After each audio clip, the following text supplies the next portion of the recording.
এমন একজনের একটু কথা শুনে নেব যে তোকে খুব ভালোবাসেন এবং আমি জানি তুইও তাকে খুবই ভালোবাসি। ঠিক আছে?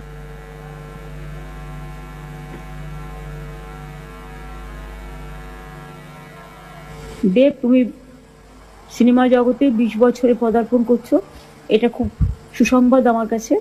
কারণ তুমি সিনেমা জগতে খুবই পপুলার একটা বিশেষ করে সিনেমা জগৎকে লিড করো এবং নায়কের ভূমিকায় অনেক অভিনয় করেছো বিভিন্ন চরিত্রে বিভিন্ন সময়। কাজেই তোমার এই 20 বছরের এই অভিনয় জগতের যে সম্মান, সবাই তোমার ছোট বড় সকলে, বাবা মা সহ পরিবার পরিজন এবং তোমার কর্মজগতের সকলেই সেদিন সমবেত হয়ে তোমাকে শুভেচ্ছা জানাবেন। এটা শুনে আমার খুব ভালো লাগছে।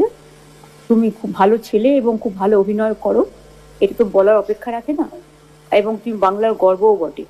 কাজেই আমাদের সকলের শুভকামনা এবং শুভনন্দন থাকবে। আমার পুজোর প্রোগ্রামগুলো শুরু হয়ে যাচ্ছে বলে হয়তো আমার পক্ষে এই মুহূর্তে উপস্থিত থাকা সম্ভব হচ্ছে না ফিজিক্যালি, কিন্তু মানসিকভাবে আমি তোমাদের নৈতিকভাবে তোমাদের সাথে আছি। এবং ভালো করে করো, জীবনে আরো অনেক বড় হও, এটা আমাদের সকলের শুভকামনা থাকবে। শুভনন্দন, ভালো থেকো। কিছু বল। দিদি না একটা আবেগ আমার জন্য নয়, সামনে পুরো বাংলার মানুষের জন্য। এবং যারা দিদিকে কাছ থেকে চেনে এবং কাছে থাকার সুযোগ বা জানার সুযোগ পেয়ে তারা জানে দিদি কতটা মাটির মানুষ। এবং হ্যাঁ, আমার রাজনীতিতে আসার একমাত্র কারণ হচ্ছেন উনি।